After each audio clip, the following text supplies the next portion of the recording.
Green Tech Radio. Alors Alizé, vous êtes plutôt tribal ou ChatGPT ? Je dirais plutôt tribal quand même. Alors moi je dirais que selon la commune où vous êtes, les choses peuvent varier du tout au tout. Par exemple à Arcachon, vous pourriez être plutôt ChatGPT grâce à l'adoption tous azimuts de ce service par la ville. Mais si vous êtes en Bretagne, vous pourriez être plutôt tenté d'être tribal.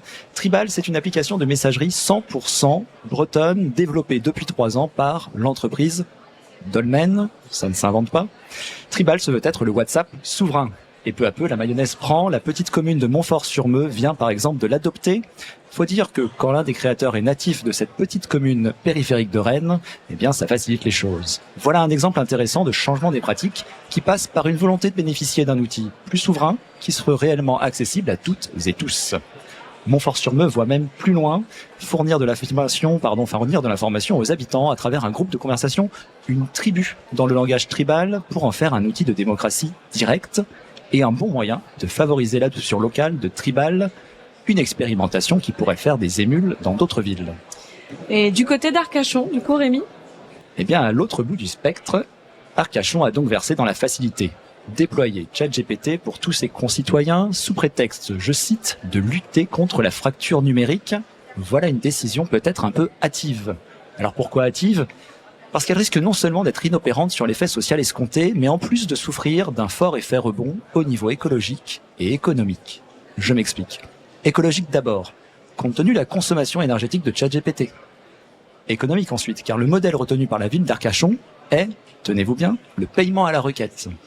Social enfin, hâte de voir si ce sont les requêtes des personnes isolées et en difficulté avec le numérique qui seront les plus nombreuses, ou celles peut-être non anticipées des collégiens et lycéens.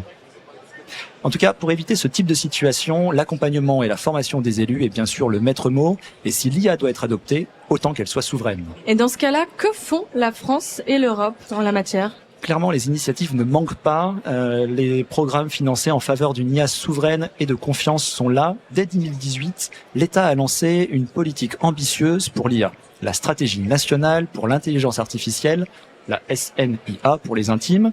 Et cette SNIA, dotée d'un budget public de 1,5 milliard d'euros pour 5 ans, avait pour objectif d'atteindre l'excellence scientifique et de diffuser dans l'économie à travers les startups notamment toute cette IA, et donc cette stratégie aujourd'hui se poursuit à travers le plan France 2030. Alors, dans cette dynamique, l'Europe est elle aussi très active, RGPD, Digital Act Services, AI Act, et un récent appel des CNIL européennes au développement d'une IA digne de confiance, et le dernier né en date, la directive NIS2. Et à quoi va servir NIS2 ? Alors NIS2, c'est un acronyme que je ne détaillerai pas, mais en tout cas, c'est une directive européenne en matière de cybersécurité. Elle se veut être la nouvelle planche de salut pour renforcer les défenses, qu'on va dire, immunitaires du secteur et favoriser plus de souveraineté. Mais elle pourrait être aussi un caillou pour plus de sobriété numérique. Alors pourquoi ? Bien, en fait, NIS2 représente aujourd'hui beaucoup de défis pour les DSI. Partage des informations relatives à la gestion de la sécurité. Mise en place de mesures juridiques, techniques et organisationnelles. Et enfin, déclaration des incidents. Dans ce contexte, ce reporting, à l'instar des critiques reçues par la CSRD, pourrait bien constituer une source de contrariété supplémentaire pour les DSI. Car si NIS2 semble essentielle, bien sûr pour mieux se protéger, elle risque aussi de beaucoup occuper les DSI, en plaçant au second plan la souveraineté et la décroissance de la masse numérique. Réduire et penser des alternatives souveraines peuvent apparaître comme des voies difficiles à emprunter, pourtant, aller vers ces changements de pratique pourrait bien faire prendre de l'avance aux DSI, en matière de résilience et d'adaptation. Green Tech Radio, la voix du numérique responsable.